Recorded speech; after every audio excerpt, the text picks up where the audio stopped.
हरि ओम।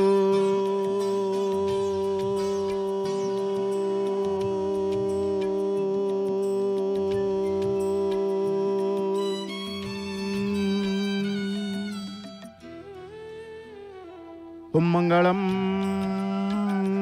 भगवान विष्णु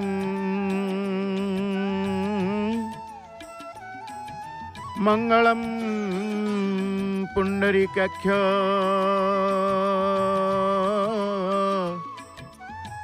मंगलम भगवान विष्णु मंगलम पुंडरीकाक्ष। मंगलमय ठाकुर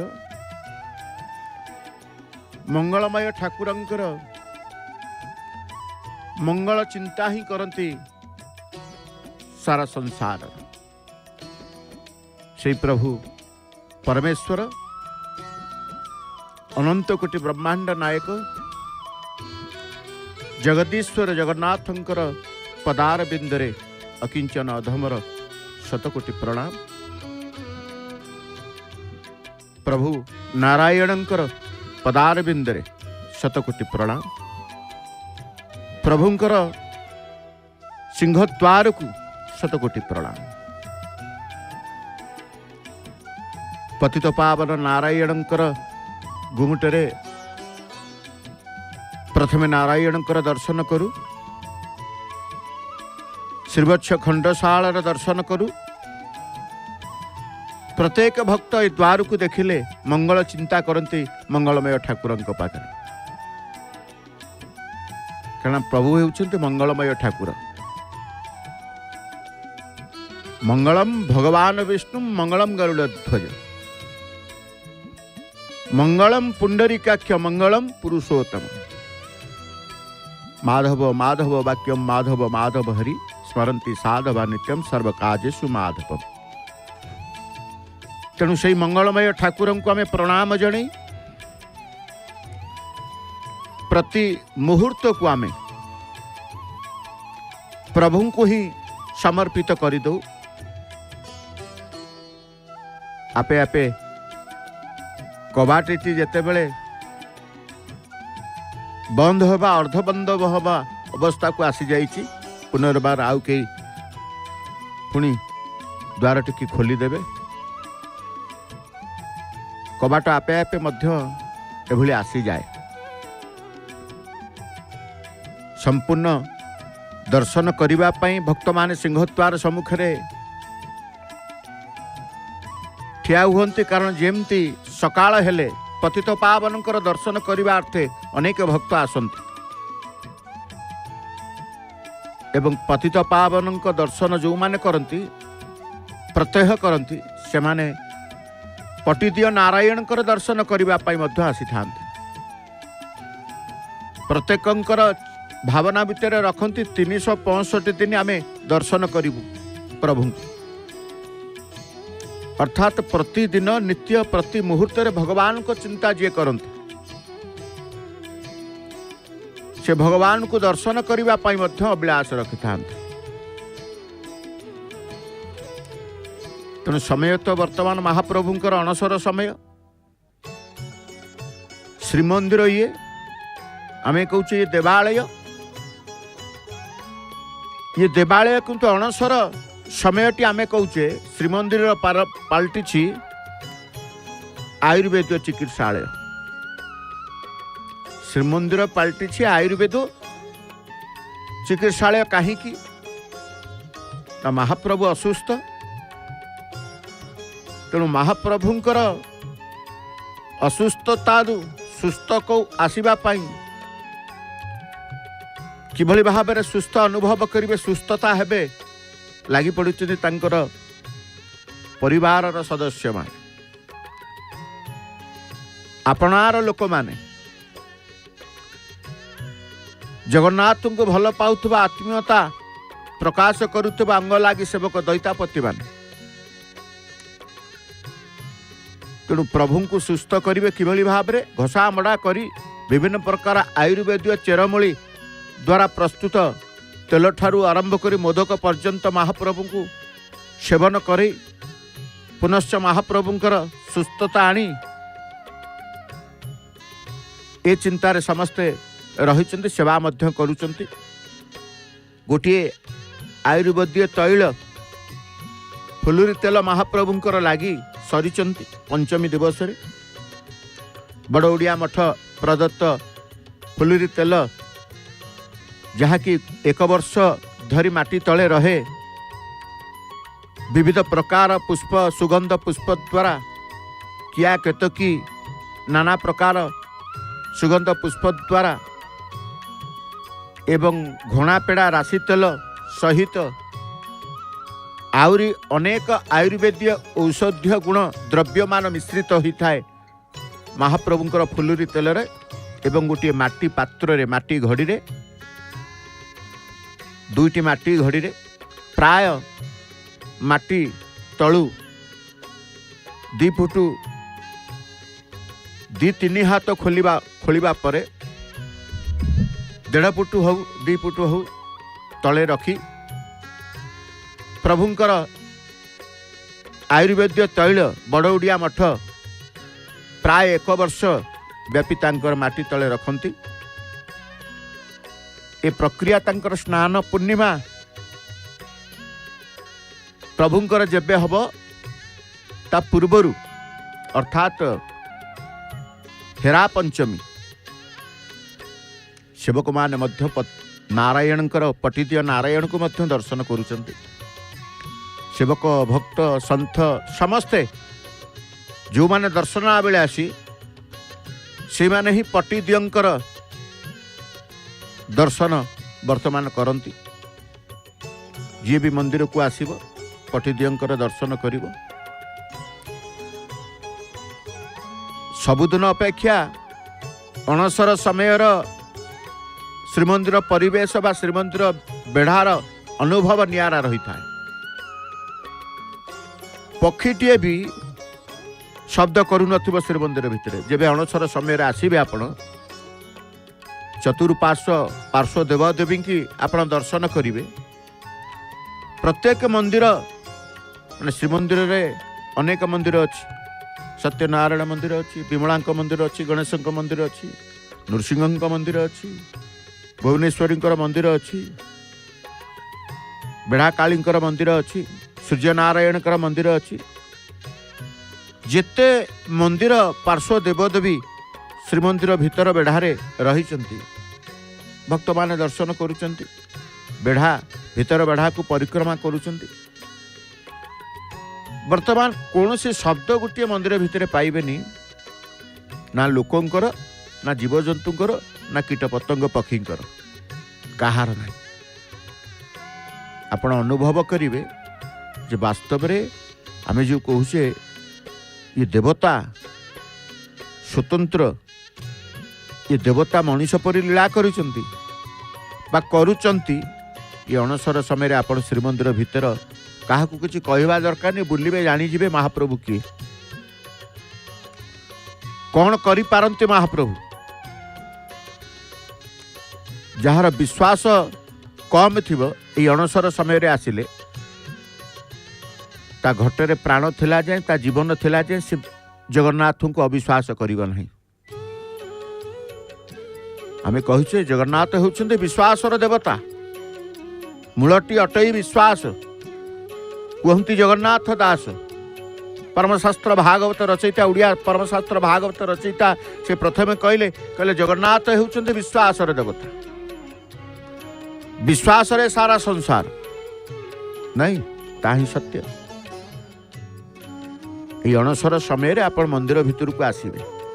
अणसर समय तो आसिले अति आपणार जी थाए महाप्रभुंकर, प्रभुंकर अति आपणार जी रही थाए सी अणसर समय आसे। एवं जी अणसर समय आसे महाप्रभु ताको अति आपणार निजर करनियंती। ए समय अनुभव पाइबे, नियारा अनुभव पाइबे। ए समय रे आपणकर विश्वास दृढ़ जगन्नाथ प्रति हब, पुणी महाप्रभुंकर आपणार हो जिवे। जन्म जन्मांत जीवन मनुष्य जन्म एबे पाइछे, एई जन्म हमर मनुष्य जीवन पूर्व जन्म कौन थिला आगामी जन्म कौन हब आम तो जानी वर्तमान को जानुचे आम प्रभु मनुष्य जीवन पाइचे तेणु ये मनुष्य जीवन ही आम जिते बड़े अनुभव करुचे वास्तवता जगन्नाथंकर शक्ति अलौकिक शक्ति एमती अनेक लीला महाप्रभु कर केवल अणसर नुह अणसर प्रत्यक्ष भाव अनुभव करेंगे महाप्रभु प्रकृत श्रीमंदिर में असुस्थ रही आपण छाए नीरवता हो जाए वर्तमान जी श्रीमंदिर को जीव जेडे जोर रे कथा कहूबा व्यक्तिटीए सब बेले जोर रे उच्च स्वर रे कथा कहे से व्यक्ति के आनिबे तार आपे आपे शब्द बाहरी नथिबो आश्चर्य हेबे आपण तेणु एभली अनेक अलौकिक लीला मध्य महाप्रभु करती तेणु अणसर समय रे आमे कहिले महाप्रभुंकर ये श्रीमंदिर देवता मान अच्छे देवालय बोली आमे कहूचे किंतु अणसर 15 दिन श्रीमंदिर पलटि जाए आयुर्वेदिक चिकित्सालय प्रभुंकर सब आयुर्वेदिक पद्धति कविराज अच्छंती तांकर औषध तैयारी करिवे दशमूल चेर विभिन्न प्रकार चेर आयुर्वेदिक शास्त्र अनुसार प्रभुंकर औषध तैयारी हम कारण समस्त शास्त्र को ये सृष्टि कर सर्वशास्त्र आंक ठारू सृष्टि सर्वतत्व आंक ठारू सृष्टि सर्व ज्ञान सर्वविद्या जहाँ कहे आंक ठारू महाप्रभु आयुर्वेद्य शास्त्र को से स्वीकार करते ग्रहण करती जहाँ आम कहूचे यही 15 दिन भितर जहाँ देखुचे अणसर तेल ठू आरंभ करी नाना प्रकार चेरमूली द्वारा प्रस्तुत मोदक शरीरर ज्वराक्रांत शरीर को उपशम करने आरोग्य लाभ करने केते सुंदर प्रक्रिया महाप्रभु आपणे नहीं आयुर्वेद शास्त्र को औषध सेवन करेंगे महाप्रभु पूरा ज्वर होते विचित्र लीला महाप्रभुंकर ये समस्त लीला ही आम मान प्रति विश्वास भाजन होता है नहीं तेणु आम सब बेले कहूचे प्रभुंकर जेते बेले ये समस्त लीला को आम संदर्शन करूँ कारण आम कहले 15 दिन अणसर 15 दिन पर श्रीमंदिर पलटे आयुर्वेद चिकित्सालय देवता नुहे रोगी परी चिकित्सित हुंती चतुर्धा मूर्ति बलभद्र सुभद्रा जगन्नाथ एवं सुदर्शन केवल जे जगन्नाथ को ज्वर ता नुहे चतुर्था मूर्तिंकर अणसर घरे रुहंती तुम जीवंत मनीष परी राजवैद्य चतुर्था मूर्ति सेवा सहित आयुर्वेद उपचार करते राजवैद्य तांकर अछंती राजवैद्य द्वारा प्रस्तुत दशमूल मोदक महाप्रभु को आरोग्य पाई कि दिया जाई थाए ए सबू जो कहा जाए प्रभु को सेवा करिवार गोटे सुजोग महाप्रभु दियंती कारण कहीं आयुर्वेदिक चिकित्सा महाप्रभु को करागला मानवीय लीला महाप्रभु कले भक्तों को पाई परा गणपति भट्ट परम भक्त स्नान पूर्णिमा 108 गरा ठंडा जल स्नान पर ज्वरे वर्तमान विश्राम नहीं थिले प्रभु देहरे खई फुटुला देहरे तांकर खई फुटुला एते मात्रा रे ज्वरे पड़ी थिले महाप्रभु जो कहा जाए ताती भीषण ताती ज्वर बढ़ीगले जेमिति देहर असुस्थता पीड़ा ए सब हुए महाप्रभुंकर मध्य अणसर घरे प्रभुंकर आयुर्वेद पथी पांचण चिकित्सा चालू रही। ताती प्रशमन पाई श्रीअंगरे फुलुरी तेल लगा जिबा कथा आमे मध्य कहूले। बड़ ओडिया मठ प्रदत्त फुलुरी तेल ये चिकित्सा सब गुप्त चिकित्सा। श्रीमंदिर में गुप्त सेवा वर्तमान चली, गुप्त नीति चली। तेणु गुप्त चिकित्सा परंपरा पालन पूर्वक महाप्रभुंकर सेवारे लगी श्रीअंग दैतापति सेवक समेत राजवैद्य। वर्ष वर्ष धरी प्रचलित परंपरा और आयुर्वेद पद्धति रे राजवैद्य केवल ठाकुर मूर्ति नुहे बरं स्वयं भगवान को चिकित्सक साजी नुहे। प्रभुंकर राजवैद्य अच्छा सी तांकू खबर जीव महाप्रभु असुस्थ अच्छा महाप्रभु सी मोदक तैयारी करिवे। से मोदकर प्रस्तुति बरं स्वतंत्र मोदकर औषधीय गुण रही थाए। जो मोदक को सेवन करी महाप्रभु बुलिबा को आसती सुस्थ हैला पर। तेणु श्रीमंदिर एते प्रकार महाप्रभुंकर आयुर्वेदिक चिकित्सा चली। गुप्त आयुर्वेदिक चिकित्सा बोली आमे कहूचे। राजवैद्य तांकर समस्त औषध तैयारी करते। भगवान चिकित्सक साजिचंती तांकर राजवैद्य। तेणु आयुर्वेद चिकित्सा पद्धतिर महात्म्य को वर्तमान विज्ञान हृदयगम करुवा बेले नहीं आमर जहाँ आम एले कहे ना आयुर्वेदिक औषध खाइबा। आयुर्वेदिक चिकित्सा ता पद्धतिर महात्म्य को वर्तमान विज्ञान हृदयगम करुवा बेले यह जगन्नाथ संस्कृति एक अविच्छेद अंग भावे एवं नुह कहीं क्यों कालरू पालित हो आसुच। श्रीक्षेत्र ये प्रभुंकर परम पावन क्षेत्र। श्रीक्षेत्र परम पावन क्षेत्र भितरे प्रभु जगत ठाकुर जगन्नाथ निजे विराजमान पूर्वक लीला को जुगरु करी करी आसुचंती। तेणु ये जगन्नाथ संस्कृति केवल भक्ति और विश्वासर कथा नुह। यह हेउची आयुर्वेद विज्ञान परंपरार एक अभूत समन्वय ना नहीं। आमे कहूचे भक्ति विश्वास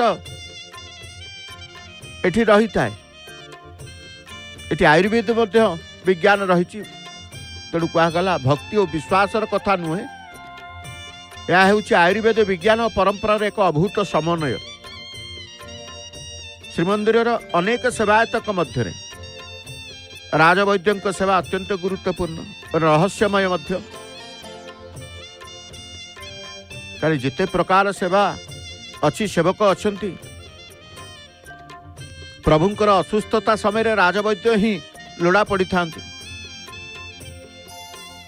तेणु जगतर नाथ ये जगन्नाथ भक्ति मंडल रे मानवीय लीला करुछंती। मानवीय लीला खेला करने अवसर रे असुस्थ हुअंती एवं तांको आरोग्य करने पाई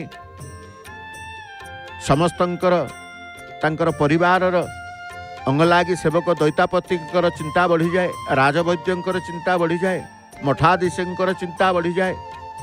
भक्त मानकर चिंता चिंता समस्तंकर बढ़ी जाए। महाप्रभु असुस्थ अच्छा क्या मन दुख नहीं। तेणु महाप्रभुंकर वर्तमान चली आयुर्वेदीय चिकित्सा आपणे नहीं। महाप्रभु आरोग्य हेबे सुस्थ हेबे। आरोग्य करने पाई राजवैद्य आपणांती प्राचीन आयुर्वेदीय चिकित्सा को। तेणु श्रीमंदिर ये प्रभुंकर आमे प्रथम रु कहीचे आंक नीति सहित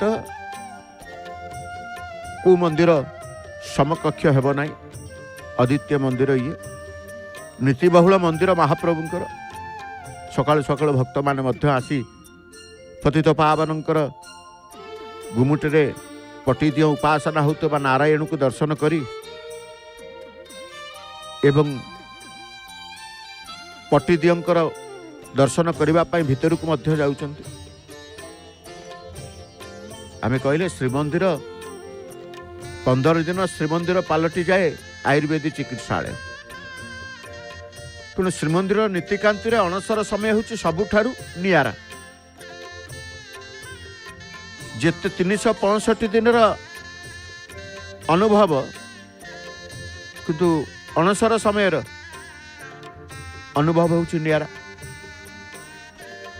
ସ୍ନାନ ଯାତ୍ରା ପରେ ମହାପ୍ରଭୁ ଅସୁସ୍ଥ ହୋଇ ଗୁପ୍ତ ରତ୍ନ ବେଦୀରେ ଅବସ୍ଥାନ କରନ୍ତି। ଏଠି କୁହାଗଲା ଗୁପ୍ତ ରତ୍ନ ବେଦୀ। ଅଣସର ଘରେ ମହାପ୍ରଭୁ ଅଛନ୍ତି, ରତ୍ନ ବେଦୀକୁ ଆଉ ଯାଇନାହାନ୍ତି। 15 ଦିନିଆ ଅବଧିରେ ସାଧାରଣ ଦର୍ଶନ ମଧ୍ୟ ବନ୍ଦ ରହେ, କେହି ବି ମହାପ୍ରଭୁଙ୍କୁ ଦର୍ଶନ କରିବେ ନାହିଁ। ଦେବତାମାନଙ୍କର ବି ଦର୍ଶନରୁ ବଞ୍ଚିତ ହୋଇଥାନ୍ତି ଏବଂ ଠାକୁରଙ୍କର ସ୍ୱାସ୍ଥ୍ୟର ଦାୟିତ୍ୱ ନିଅନ୍ତି ତାଙ୍କର ରାଜବୈଦ୍ୟ ଏବଂ ଶ୍ରୀଅଙ୍ଗ ଲାଗି ଦଇତାପତି ସେବକମାନେ। ଏ ସେବା ପଛରେ ଥିବା କିମ୍ବଦନ୍ତୀ ମଧ୍ୟ ରହିଛି। ରାଜାମାନଙ୍କ ସମୟରୁ ଏହି ପରମ୍ପରା ଚାଲି ଆସିଛି। ମହାପ୍ରଭୁଙ୍କୁ ଆରୋଗ୍ୟ କରିବା ପାଇଁ ରାଜବୈଦ୍ୟମାନେ ସ୍ୱତନ୍ତ୍ର ତାଙ୍କର ଦଶମୂଳ ମୋଦକ ପ୍ରସ୍ତୁତ କରନ୍ତି। 10ଟି ବିଶେଷ ପ୍ରକାରର ଚେରମୂଳିରୁ ଏ ଦଶମୂଳ ମୋଦକ ପ୍ରସ୍ତୁତ କରାଯାଏ। ଏ ପ୍ରସ୍ତୁତି ପ୍ରଣାଳୀ ଗୋପନୀୟ, କାରଣ ପିଢ଼ି ପରେ ପିଢ଼ି ନିର୍ଦ୍ଦିଷ୍ଟ ସେବକ ପରିବାର ମଧ୍ୟରେ ସୀମିତ ରହିଛି। ଏ ବଂଶାନୁକ୍ରମିକ ରାଜବୈଦ୍ୟ ସେବା, ବଂଶାନୁକ୍ରମିକ ରାଜବୈଦ୍ୟ ସେବା। ଇଏ କିଭଳି ଭାବରେ ଔଷଧ ମୋଦକ ପ୍ରସ୍ତୁତ ହେଉଛି ଅନ୍ୟ କେହି ଜାଣିନଥାନ୍ତି। ପ୍ରଭୁଙ୍କର ଯେଉଁ ରାଜବୈଦ୍ୟ ସେବକ ରହିଛନ୍ତି, ତେଣୁ ସେହିପରି ବିଭିନ୍ନ ଫୁଲ ଔଷଧୀୟ ଉପାଦାନରେ ପ୍ରସ୍ତୁତ ଫୁଲୁରି ତେଲ କଥା ଆମେ କହୁଥିଲେ ମହାପ୍ରଭୁଙ୍କ ଶରୀରରେ ମାଲିସ କରାଯାଏ, ଯାହା ତାଙ୍କୁ ଶୀତଳତା ଓ ଆରୋଗ୍ୟ ପ୍ରଦାନ କରେ। ସ୍ନାନ ପୂର୍ଣ୍ଣମୀର ପଞ୍ଚମୀ ଦିନରେ ମହାପ୍ରଭୁଙ୍କର ବଡ଼ଉଡ଼ିଆ ମଠ ପ୍ରଦତ୍ତ ଫୁଲୁରି ତେଲ ଲାଗି ହେଲା ପରେ, ଶରୀରରେ ମାଲିସ ହେଲା ପରେ ମହାପ୍ରଭୁ ବସିଥାନ୍ତି। ଏକଥା ମଧ୍ୟ ଆମେ ଜାଣୁଛେ। ତେଣୁ ପରମ୍ପରା ଅନୁଯାୟୀ ଫୁଲୁରି ତେଲ ସରା ପଞ୍ଚମୀରେ, ପରମ୍ପରା ଅନୁଯାୟୀ ଦଶମୀରେ, ଅଣସରର ଦଶମୀ ତିଥିରେ ମହାପ୍ରଭୁଙ୍କର ଶରୀରର ଉପଚାର ପାଇଁ ପ୍ରଭୁଙ୍କର ସେବକ ରାଜବୈଦ୍ୟ ନିଅନ୍ତି ଦଶମୂଳ ମୋଦକ। ପରଦିନ ଏହା ଶ୍ରୀଜୀଉଙ୍କ ନିକଟରେ ଲାଗି ହୋଇଥାଏ। ଦଶମୀ ଦିନ ଦଶମୂଳ ମୋଦକ ଲାଗି ପରେ ମହାପ୍ରଭୁ ସୁସ୍ଥ ହୁଅନ୍ତି। ଦେବସ୍ନାନ ପୂର୍ଣ୍ଣିମାରେ 108 ଗରା ସୁବାସିତ ଗରାରେ ଯେତେବେଳେ ସ୍ନାନ କରିଥାନ୍ତି, ସ୍ନାନ କରିବା ପରେ ଜ୍ୱରରେ ପୀଡ଼ିତ ହୋଇ ଅଣସରରେ ଚାଲିଥାଏ ମହାପ୍ରଭୁଙ୍କର ଏହି ସମସ୍ତ ଗୁପ୍ତ ନୀତି। ଦଶମୀ ଦିନ ତାଙ୍କୁ ମୋଦକ ପ୍ରଦାନ କରାଯାଏ ଆୟୁର୍ବେଦ ପ୍ରସ୍ତୁତ କରିଥିବା ବା ରାଜବୈଦ୍ୟ ପ୍ରସ୍ତୁତ କରିଥିବା ଆୟୁର୍ବେଦ୍ୟ ଶାସ୍ତ୍ର ପଦ୍ଧତି ଅନୁଯାୟୀ। ତେଣୁ ମହାପ୍ରଭୁଙ୍କର ସ୍ନାନ ଯାତ୍ରା ପରେ ଅଣସର ନୀତି ହେଉଛି ଗୁରୁତ୍ୱ। ମହାପ୍ରଭୁଙ୍କ ସ୍ନାନରେ ପଟିଦିଅ ପୂଜା ପାଆନ୍ତି। ଆମେ ଯେମିତି ଦେଖୁଛେ ବର୍ତ୍ତମାନ ପତିତ ପାବନଙ୍କର ଦର୍ଶନ ଆମେ ପାଉନେ, ପଟିଦିଅଙ୍କର ଦର୍ଶନ କରୁଛେ।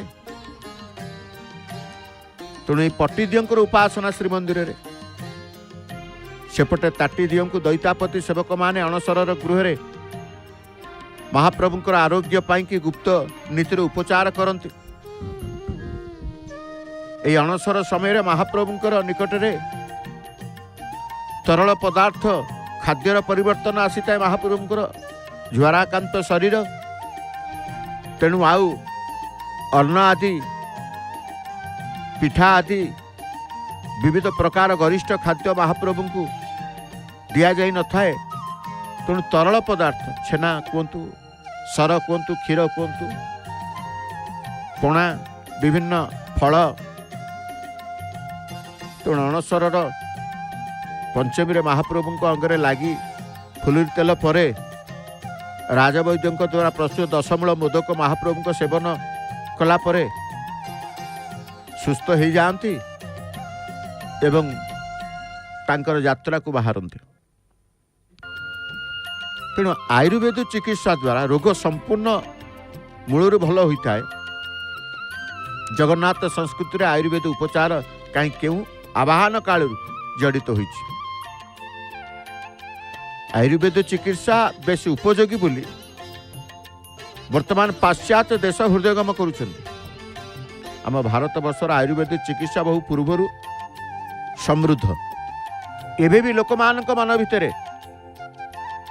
चेरमूली आयुर्वेदिक औषध सेवन करते। तेणु प्रत्येक व्यक्ति महाप्रभु को भली आयुर्वेद चिकित्सा पर गुरुत्व देवा उचित। कारण निजे महाप्रभु आयुर्वेद औषध सेवन करुछन्ति।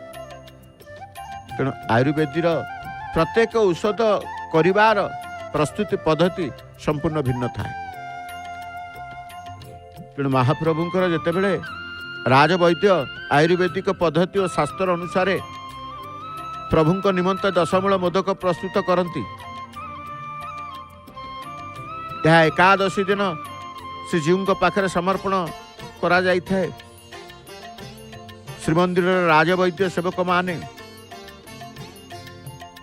पुरुषानुक्रमिक कारण दशमी दिन आम कहले महाप्रभुंकर दशमूल चेरमूली जो द्वारा प्रस्तुत मोदक प्रभुंक निमंते जीव श्रीमंदिर को तांकर राजवैद्य आणती। ये स्वतंत्र पद्धति तांकर कारण श्रीमंदिर राजवैद्य सेवक माने तांकर सेवा होची महाप्रभु पुरुषानुक्रमिक। मौषधि प्रस्तुति निमंते विभिन्न प्रकार चेरमूली तांकर खोजिकी आनी सुखेई गुंड करी विभिन्न प्रकार अन्य सुस्वादु द्रव्य मध्य मिसी थाए। स्वादिष्ट युक्त मोदक ही थाए। ता भितर मध्य अनेक चेरमूली मध्य पड़ी थाए। शालपन्नी ठू आरंभ करी गंभारी पर्यंत फणफणा ठारू आरंभ करी कृष्णपन्नी अगबतु बेल अंकरांति बिली गुखरा लबिंगी कोली नबांकु जो कहुए नबांकुरी ए सबु चेरमूली सुखा जीव प्रथम सूर्य किरण द्वारा। कारण प्रत्येक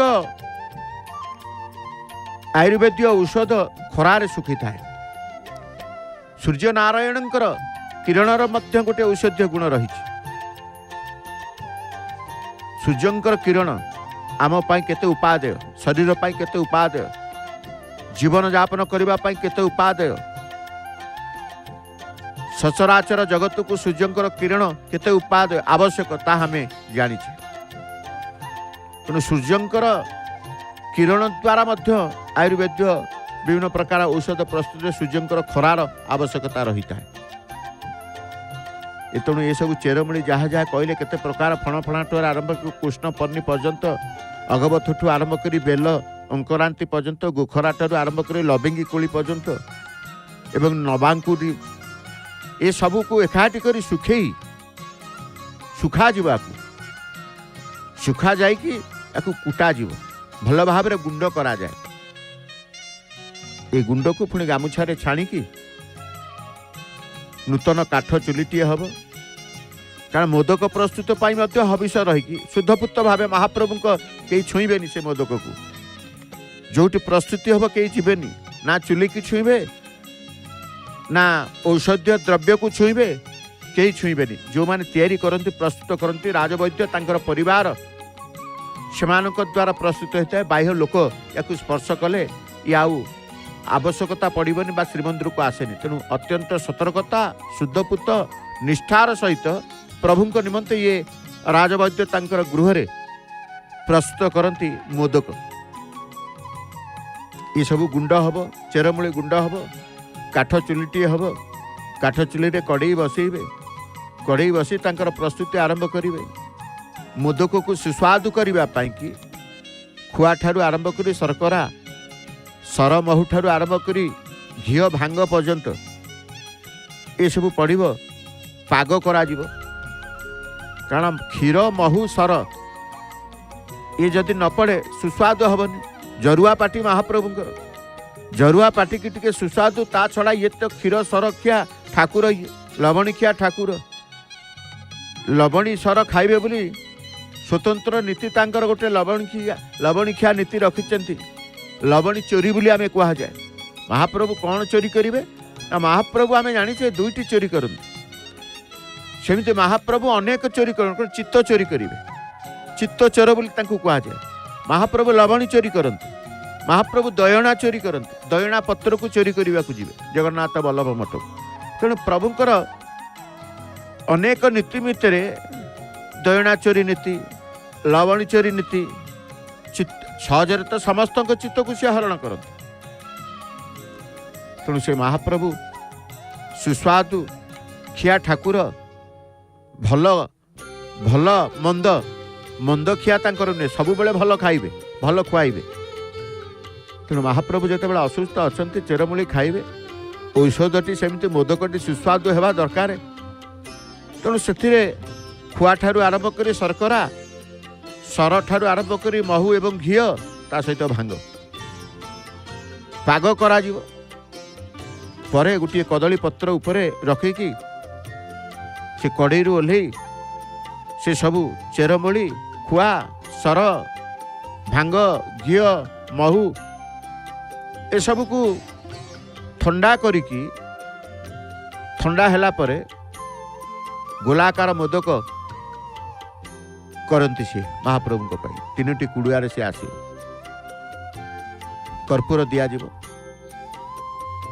कर्पूर देकी तालपत्र भोगेरे रखी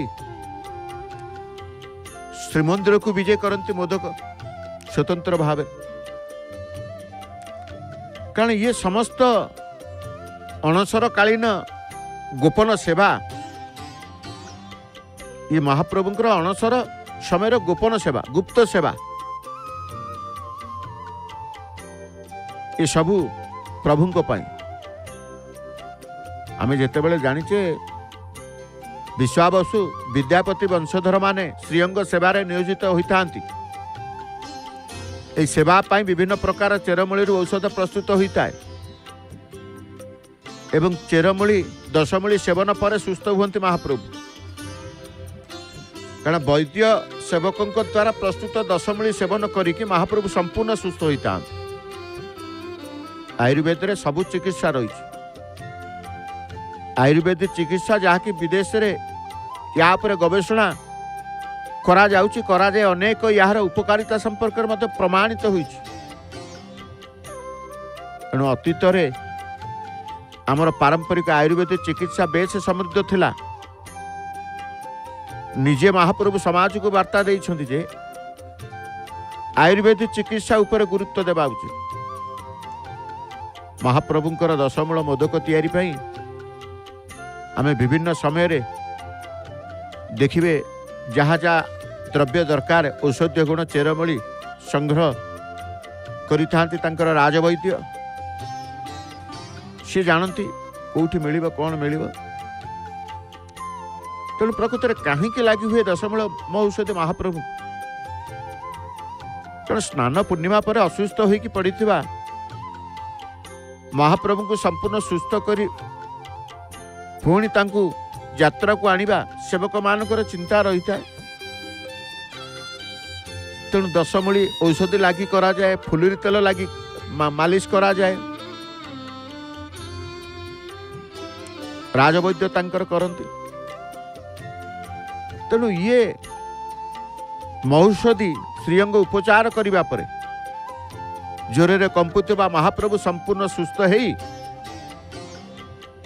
एथि सहित महाप्रभुंकर सर्वांग चंदन लगी नीति मध्य अनुष्ठित हुए विभिन्न रक्त वस्त्र परिधान करिवे महाप्रभु को तुलसी लगी हेबो ज्वर भल होला परे सुस्थ होला परे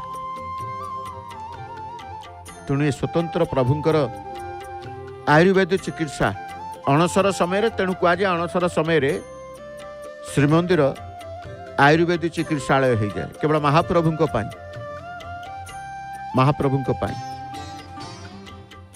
से महाप्रभुंकर फुलुरी तेल कथा नहीं महाप्रभु को फुलुरी तेल लगी हम कारण स्नान पूर्णिमा परठारु असुस्थ हो पड़ा महाप्रभु को नीति तुलसी किबा तुलसी तो लगी हुए दैतापति सेवकों सेवा क्रमे महाप्रभु क्रमशः सुस्थ हो उठती बड़ोड़िया मठ प्रदत्त फुलुरी तेल लगी करा जाए मालिश करा जाए से भली सुदुस्वार सेवक महाप्रभु को औष जोगे दियंती घरे मध्य राजवैद्य जमती मोदक तैयारी करती महाप्रभुंर औष मध्य सुदुस्वार सेवक तांकर करती तांकर बासगृह निष्ठा शुद्धभूत भाव तापर महाप्रभुंर कारण अणसन समय खली बीजे खड़ी बीजे सुदुस्वार घर खली विजय हेब दत्त महापात्र सेवकों घर खड़ी विजय हेब ए स्वतंत्र गुप्त नीति आमे कहीचे तापर महाप्रभु चका ऊपर को विजय हेबे कारण आषाढ़ शुक्ल दशमी तिथि श्रीमंदिर अणसर गृह आमे कहूचे 3टी मुगिनी पत्थर चका अणसर पिंडी रे रखा जाई चका उपर को चका विजय करती पारंपरिक रीति दशमी तिथि विग्रह मान को आरोग्य हेबा निमंते राजवैद्य प्रस्तुत दशमूल मोदक सेवन करने को दि जाए राजवैद्य माने प्रस्तुत कर दशमूल मोदक को जो राजवैद्य घरे बासगृह मोदक प्रस्तुत करुवे श्रीमंदिर को आणवे श्रीमंदिर को आणवा पर श्रीमंदिर को आणवा बाटर से मोदक कई बाह्य लोक छुईबे ना जे पर्यंत महाप्रभु को दिया न जाए तेणु मंदिर को मोदक को लेकिन आसती मंदिर रे पति महापात्र सेवक ठाकुर मान को भोग करने पर अणसर परे बा अणसर घरे शोई रही जीव माने उठिकी चका उपर को विजय करती तेणु ये समस्त आमे कहवा गुप्त नीति मानवीय लीला गुप्त नीति ये प्रभुंकर मानवीय लीला तेणु गुप्त नीति संपूर्ण महाप्रभु सुस्थ हेबे कारण 15 दिन काल समस्त मनरे दुख रही था जे महाप्रभु को आम दर्शन कर पारुना जेते पटिदेव को दर्शन करंतु जेते अलारनाथ को दर्शन करंतु भक्त कहती से आखि से चका चका आखिरे आखि मिसीगले जमती आम सबु किछि भूली जाऊ से आखि की झुरंती 15 दिन 15 जुग भली लागे भक्त को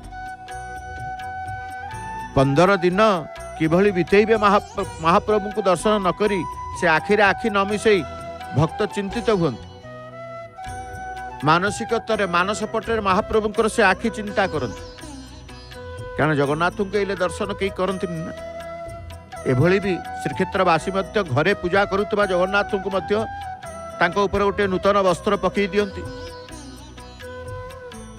दृश्यमान हुंती नहीं घर ठाकुर को पूजा करथिबा जगन्नाथ मध्य जदि थिबे गोटे नुआ वस्त्र श्रीक्षेत्रवासी जो माने घरे पूजा करती ठाकुर तो समस्ते घरे घरे तो जगन्नाथ ना कहा मनरे जगन्नाथ नांती का हृदय जगन्नाथ नांती सर्वव्यापी जगन्नाथ सर्वत्र विराजमान समस्त प्राण भितर से रहिचंती समस्त स्पंदन भितर रहिचंती समस्त विश्वास रे रहिचंती समस्त निश्वास प्रश्वास रे से रहिचंती कोठी नांती प्रभु हाँ प्रभु सबुटी अछंती तेणु अणसर समय महाप्रभु को जी घरे पूजा करूँ गोटे नुआ वस्त्रटी पुराणा वस्त्र नुहे नुआ वस्त्र टी महाप्रभु को ऊपर से 15 दिन पर्यंत पकई दियंती लुचेकी रखती अर्थात महाप्रभु को लुचेकी रखती आउ टिके जदि कहवा भावार्थ को जीवा महाप्रभु को घोड़े दियंती ज्वर होइछि तो जेमती आम घरे जने असुस्थ किए हेले ज्वर हेले घोड़ी दिया जाए से भली महाप्रभु को घोड़े दिया जाए महाप्रभु असुस्थ होती घोड़ी घाड़ी होकर महाप्रभु शोइचंती तेणु ये सब महाप्रभुंकर मानवीय लीला नुह आम कहवा ये संपूर्ण मानवीय लीला महाप्रभुंकर आ किछि नुहे तेणु स्वतंत्र भाव में महाप्रभुंकर आयुर्वेदीय चिकित्सा महाप्रभुंकर हुए କାରଣ ମହାପ୍ରଭୁଙ୍କର ଜ୍ୱର ଆକ୍ରାନ୍ତ ଶରୀର ଗରମ ଥାଏ। ଶୀତଳ କରିବା ପାଇଁକି ମହାପ୍ରଭୁଙ୍କ ଶ୍ରୀଅଙ୍ଗରେ ଏ ସମସ୍ତ ଆୟୁର୍ବେଦ୍ୟ ଚିକିତ୍ସା ପଦ୍ଧତିକୁ ନେଇ ରାଜବୈଦ୍ୟ କୁହନ୍ତୁ ତାଙ୍କର ଅଙ୍ଗ ଲାଗି ସେବକମାନେ ତାଙ୍କର ଲାଗି ପଡ଼ିଥାନ୍ତି। ଦଶମୂଳ ମୋଦକଠୁ ଆରମ୍ଭ କରି ଫୁଲୁରି ତେଲ ପର୍ଯ୍ୟନ୍ତ ସମସ୍ତ ସେବାକୁ ଦେବା ପରେ ମହାପ୍ରଭୁ ସମ୍ପୂର୍ଣ୍ଣ ସୁସ୍ଥ ହୋଇକି ରଥଯାତ୍ରା ନିମନ୍ତେ ବାହାରିଥାନ୍ତି। କାଳର ପ୍ରଭାବରେ ଅନେକ ପରମ୍ପରା ମଧ୍ୟ ବଦଳି ଯାଇଥିଲେ ମଧ୍ୟ ଶ୍ରୀମନ୍ଦିରରେ ରାଜବୈଦ୍ୟ ସେବା ଆଜି ବି ନିଷ୍ଠାର ସହିତ ପାଳିତ ହେଉଛି। ଏହା କେବଳ ଧର୍ମୀୟ ରୀତି ନୁହେଁ, ବରଂ ଆମ ଭାରତବର୍ଷର ଆୟୁର୍ବେଦ ଚିକିତ୍ସା ବିଜ୍ଞାନର ଏକ ଜୀବନ୍ତ ଇତିହାସ। ଏହି ଅଣସର ସମୟରେ ରାଜବୈଦ୍ୟମାନେ ମହାପ୍ରଭୁଙ୍କ ସେବାରେ ନିୟୋଜିତ ହୋଇକି ସେ ତାଙ୍କର ସେବା ମହାପ୍ରଭୁଙ୍କ ପାଇଁ ନିଃସ୍ୱାର୍ଥପର ଭାବେ ଶ୍ରଦ୍ଧାର ସହିତ ପ୍ରଭୁଙ୍କର ମୋଦକ ପ୍ରସ୍ତୁତ କରିବୁ, ପ୍ରଭୁଙ୍କୁ ଆମେ ସୁସ୍ଥ, ପ୍ରଭୁଙ୍କର ଚିକିତ୍ସକ, ୟାଠୁ ଭଳି ସେବା ଆଉ କେଉଁଠି ଅଛି? ତେଣୁ ସେହି ବଂଶାନୁକ୍ରମିକ ସେବାକୁ ଆମେ କହୁଛେ ରାଜବୈଦ୍ୟ ସେବା। ସ୍ୱତନ୍ତ୍ର ଭାବରେ ରାଜବୈଦ୍ୟଙ୍କର ସେବା ରହିତେ ଆମେ ଯେମିତି କହିଲେ ରାଜବୈଦ୍ୟଙ୍କର ସେବା ମହାପ୍ରଭୁଙ୍କର ଔଷ ମୋଦକ ପ୍ରସ୍ତୁତ କରିବେ, କାରଣ ଇଏ ବି ସେବା। ଆପଣ ଯଦି କହିବେ ସେବା ତ ଅନେକ ପ୍ରକାର, ପ୍ରଭୁଙ୍କର ସେବକ 36 ନିଯୋଗ ମହାପ୍ରଭୁଙ୍କର 36 ନିଯୋଗ, ତା ଭିତରେ କେତେ ପ୍ରକାର ସେବା ନାଇଁ। ରଥ ନିର୍ମାଣ ଚାଲିଛି, ରଥଯାତ୍ରା ଆଉ 10 ଦିନ, ରଥଯାତ୍ରା ଆଉ 10 ଦିନ। ପ୍ରଭୁ ରଥକୁ ଆସିବେ, ବାମନ ରୂପରେ ଦର୍ଶନ ଦେବେ, ଭକ୍ତ ରଥ ଟାଣିବେ। ସମସ୍ତ ସେବକ, ଦରଜୀ ସେବକଙ୍କ ଠାରୁ ଆରମ୍ଭ କରି ଚିତ୍ରକର ସେବକ ତାଙ୍କର ଲାଗି ପଡ଼ିଛନ୍ତି ରଥକୁ ନିର୍ମାଣ କରି। ବିଶ୍ୱକର୍ମା ସେବକ, ରୂପକାର ସେବକ, ଭୋଇ ସେବକଙ୍କ ଦ୍ୱାରା ପ୍ରସ୍ତୁତ ରଥ ଦାଣ୍ଡରେ ରଥ 3ଟି ଦଣ୍ଡାୟମାନ ଅଛନ୍ତି। ତେଣୁ ସମସ୍ତଙ୍କର ଆନନ୍ଦକୁ, ଯେତିକି 15 ଦିନ ମହାପ୍ରଭୁଙ୍କୁ ନ ଦେଖିକି ମନ ଦୁଃଖରେ ସମସ୍ତେ ରହିଛନ୍ତି, 15 ଯୁଗ ଭଳି ଭକ୍ତମାନଙ୍କୁ ଲାଗୁଛି ପ୍ରଭୁଙ୍କର ସେ ଚକାଚକା ଆଖିକି ନ ଦେଖିକି, ସେଇ ଭାବନାକୁ ନେଇ, ସେଇ ମନର କଥାକୁ ବୁଝି ମହାପ୍ରଭୁ ନିଜେ କହିଲେ ନା ଆଉ ମନ୍ଦିର ଭିତରେ ରହିବେନି। ଅନେକ ଦୁଃଖ ଭକ୍ତମାନଙ୍କୁ ମୁଁ ଦେଲି, ମୋ ଦର୍ଶନରୁ ବଞ୍ଚିତ କରିଥିଲି, ତେଣୁ ନିଜେ କହିଲେ ମୁଁ ଯିବି, ଭକ୍ତଙ୍କ ସହିତ ମୁଁ ଖେଳିବି। ଏଭଳି ଠାକୁର କିଏ ଅଛନ୍ତି? ମନର କଥା ବୁଝିବା ଭଳି, ହୃଦୟର କଥାକୁ ବୁଝିବା ଭଳି, ଦୁଃଖକୁ ଉପଶମ କରିବା ଭଳି, ଦୁଃଖକୁ ହରଣ କରିବା ଭଳି। ତେଣୁ ଭକ୍ତ ମୋର 15 ଦିନ ଦର୍ଶନ ପାଇନି, ମୋ ଆଖି ସହିତ ତା ଆଖି ସେ ମିଶେଇନି, ବଡ଼ ବ୍ୟାକୁଳତା ରହିଛି। ମହାପ୍ରଭୁଙ୍କର ବ୍ୟାକୁଳତା ବଢ଼ିଯାଏ। ସୁସ୍ଥ ହେବା କଣି କହିବେ ମୋତେ ନେଇ ଚାଲ ମୋ ଭକ୍ତଙ୍କ ପାଖକୁ, ମୋ ଭକ୍ତଙ୍କ ପାଖକୁ ମୁଁ ଯିବି, ମୋ ଭକ୍ତଙ୍କ ପାଖକୁ ମୁଁ ଯିବି। ଇଏ ହେଉଛି ଭଗବାନଙ୍କର ଯେଉଁ କୁହାଯାଏ ଭକ୍ତ ପ୍ରୀତି। ଆମେ କ'ଣ ଈଶ୍ୱରଙ୍କୁ ପ୍ରୀତି, ଭଗବାନଙ୍କୁ ଭଲ ପାଇବା, ଈଶ୍ୱରଙ୍କ ପ୍ରୀତି ବଢ଼ିବ, ଆମର ବଢ଼ିବା ଦରକାର। ତେଣୁ ଭଗବାନଙ୍କର ପ୍ରୀତି ଭକ୍ତଙ୍କ ପ୍ରତି କେତେ ଅଛି ତାହା ରଥଯାତ୍ରାରେ ଦେଖାନ୍ତି, ତାହା ରଥଯାତ୍ରାରେ ଦେଖାନ୍ତି। 15 ଦିନ ଯେତେବେଳେ ରହିଛନ୍ତି, ଅଣସର ଘରେ ରହିଲେ, ଅସୁସ୍ଥ ହେଲେ, ଭକ୍ତ ଦୁଃଖ ପ୍ରକାଶ କରିଛି, ଚିନ୍ତିତ ହୋଇଛି। ତେଣୁ ଭକ୍ତକୁ ଖୁସି କରିବା ପାଇଁ, ଭକ୍ତଙ୍କ ସହିତ ଲୀଳା କରିବା ପାଇଁ ମହାପ୍ରଭୁ ତାଙ୍କର ଏ ରଥଯାତ୍ରାକୁ ସୃଷ୍ଟି କରିଛନ୍ତି। ଯଦି 15 ଦିନ ନ ରହିଥାନ୍ତେ ପ୍ରଭୁ କ'ଣ ଭକ୍ତ, ସେଇଭଳି କୁହାଯାଏ, ସେମିତି କୁହାଯାଏ ଏଭଳି ଏ ଠାକୁର ଜଗନ୍ନାଥ ଭକ୍ତଙ୍କ ପାଇଁ ସିଏ ଆସନ୍ତି।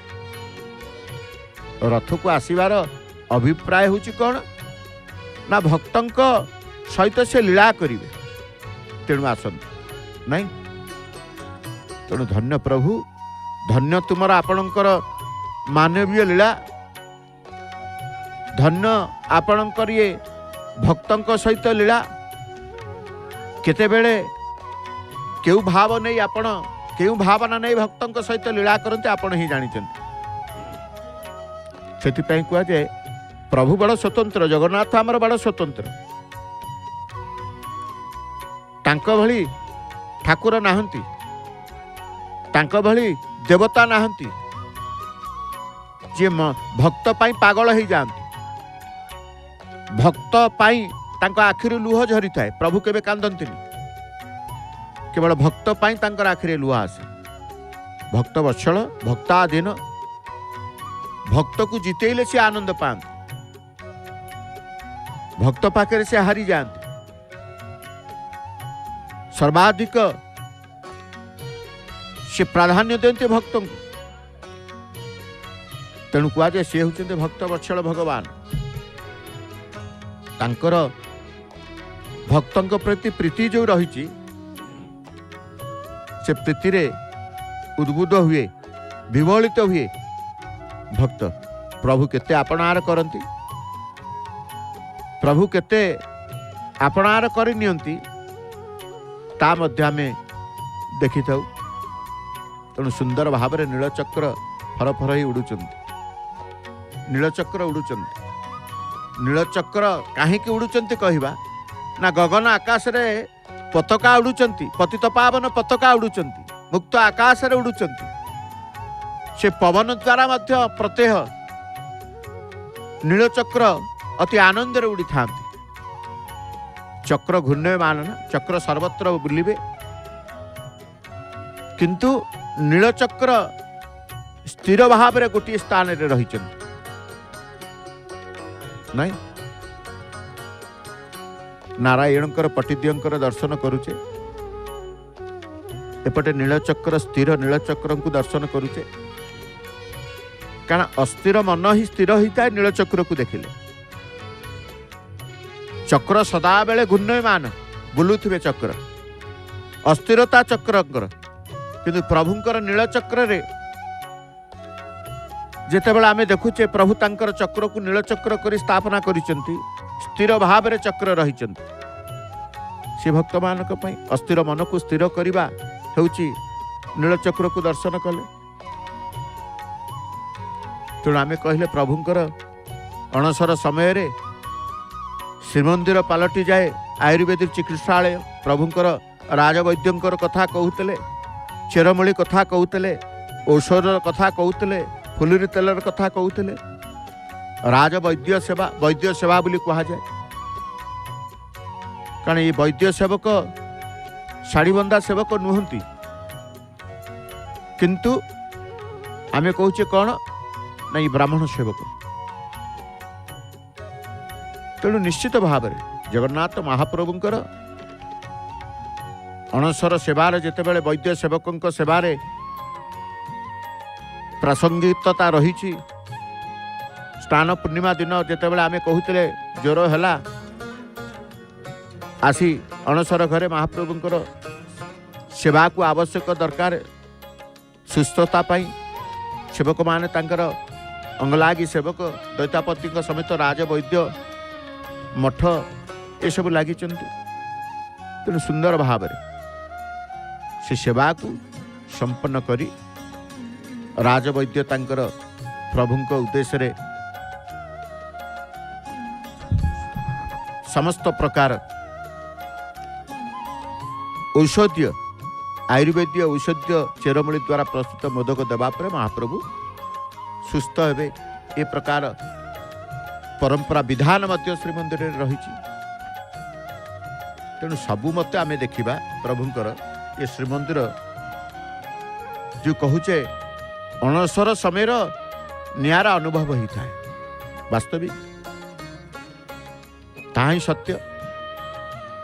जेतेबेले आपण सबुदिन 365 दिन जो समय जो मुहूर्त आसीचंती, केबे भी थरे अणसर समय आसंतु। अणसर समय आसीबार अनुभव ही आपण मन भितर रहू। स्वतंत्र भाव में महाप्रभु रहिले चिकित्सा चली। वर्तमान पणा गोटे अणसर पणा, कहीं पणार भोग अणसर घरे जरे पड़ता ठाकुर मानकर पणा भोग ब्रह्मा इंद्रद्युम्न को कहते, हे राजा अणसर घरे विद्यापति वंशर सेवक माने 15 दिन धरी कर्पूर मिशा मिश्री पणा विष्णु को भोग लगे पूजा करेंगे। से मिश्री पणा क्षीर सर मिसई परम ब्रह्म को चिंता करी समर्पण करेंगे।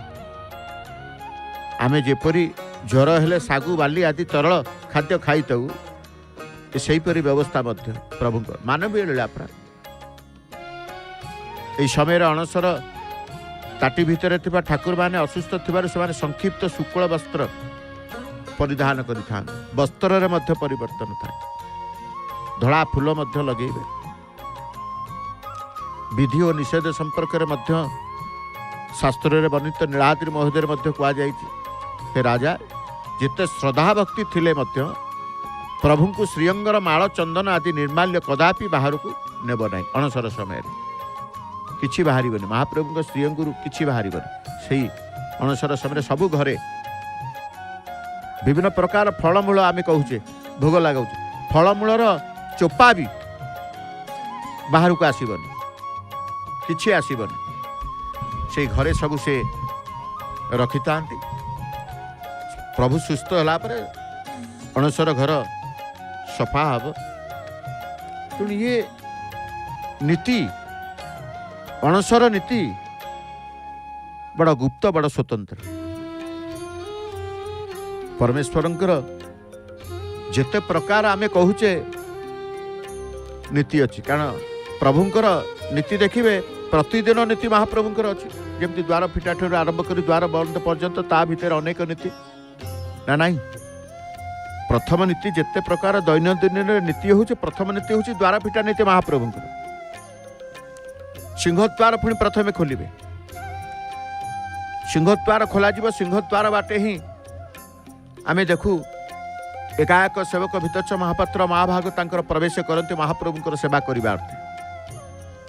तापटे प्रभुंकर जय विजय द्वार अच्छी, कलाहाट द्वार अच्छी, द्वार अनेक अच्छी, द्वार अनेक, सातपाहच द्वार, बेहरण द्वार, मुदुली द्वार, पंडा द्वार, भोगमंडप द्वार, बेहरण द्वार, द्वार अनेक, कलाहाट द्वार।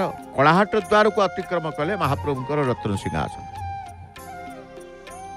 जो कलाहाट द्वार जय विजय द्वार आमे मुख्य द्वार बोली कहूचे। जो द्वार मुहरे जय एवं विजय द्वारपाल भाव रे रहिचंती। जय विजय द्वार रे मध्य देवनीति संपन्न ही थाए।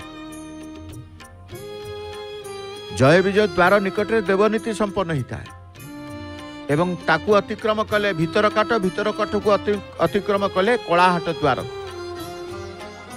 से कलाहाट द्वार भीतर काठ जो स्थान रही से महाप्रभुंकर अणसर घर बा अणसर पिंडी बा तांकर ताटी घर कोठसुआंसिया माने करिथांती। अणसर घर को प्रस्तुत करती कोठसुआंसिया सेवक तांकर। ये सेवक स्वतंत्र भाव में रही था महाप्रभुंकर कोठसुआंसिया तांकर सेवा मध्य रही मंदिर रे।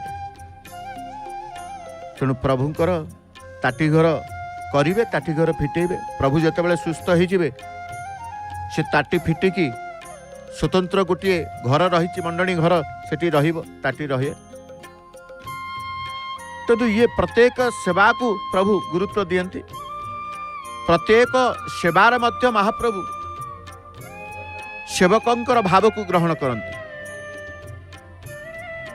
ए समय आमे कहूचे विशेष भाव में विश्वावसु विद्यापति नहीं, दैतापति श्रीअंग लगी दैतापति सेवक एवं पति महापात्रंकर सेवा आमे देखी था। ता सहित मठबाड़ी मानकर मध्य संपृक्ति रही अणसर समय। जमिति बड़ौड़िया मठ आमे कहिले फुलुरी तेल प्रस्तुत करी औषधीय आयुर्वेदीय औषधीय गुणात्मक मान थिबा फुलुरी तेल को स्वतंत्र भाव में प्रभु उद्देश्य प्रदान करती। से भली राजवैद्य तांकर बासगृह रे औषध मोदक 10 प्रकार चेरमूली द्वारा प्रस्तुत मोदक सुस्वादु मोदक करी महाप्रभु उद्देश्य श्रीमंदिर को आनी था। ये समस्त नीति को विचार कले महाप्रभु तांकर अणसर समय नीति बड़ स्वतंत्र रही है, विचित्र रही है। भक्त माने देखिए महाप्रभु औषध खाइबे, भक्त माने जानुचंती अनुभव कर महाप्रभु असुस्थ हुअन्ति। तेणु यही ठाकुर जहाँ को ज्वर हुए, जहाँ को गरम लगे, गरम लगिले महाप्रभु तांकर शीतल उपचार महाप्रभुंकर स्वतंत्र भाव में चंदन यात्रा करती। जे ज्वर पीड़ित हुअन्ति, जे गरम लगे शीतल उपचार करने चंदन यात्रा करती। एवं शीत ऋतु आसिले जहाँ शरीर को शीत मध्य स्पर्श करिथाए, शीत वस्त्र परिधान करती, घोड़ लगी हुअन्ति, घोड़ लगी जामा लगी स्वतंत्र ये शीत ऋतुर महाप्रभुंकर लीला। अर्थात गरम दिने तांकर लीला करती, शीत दिन मध्य लीला करती, वर्षा दिन मध्य लीला करती। आषाढ़ मास वर्षा दिन प्रभु बाहरिबे बाहर, वर्षा ऋतुरे तांकर लीला, ग्रीष्म ऋतुरे तांकर लीला, शीत ऋतुरे तांकर लीला, बसंत ऋतुरे तांकर लीला। प्रत्येक ऋतु को से स्वीकार करती, प्रत्येक ऋतु सहित तांकर लीला करती। लीलामय तेणु कह जाए सी हूँ किए ना, सी हूँ लीलामय ठाकुर, लीलामय पुरुष महाप्रभु। तेणु भक्त बंधु आसतु, आज प्रातः अधिवेशन रे विषय वस्तु था श्रीमंदिर पालटि जाइछि आयुर्वेद चिकित्सालय। 15 दिन अणसर समय 15 दिन ताही विभिन्न प्रकार चेरमूलीर कथा, औषधर कथा, फुलीर तेलर कथा, असुस्थता कथा, किभली सुस्थ हेबे तार सेवा कथा सबू जानिबा परे एबे आसंतु जय जगन्नाथ टीवी रे कार्यक्रम सूचना जानिबा। कौन कौन कार्यक्रम प्रसारण करा जाउछि आपण मानक पई से कार्यक्रम सूचना को जीवा। जय जगन्नाथ, जय जय श्री जगन्नाथ।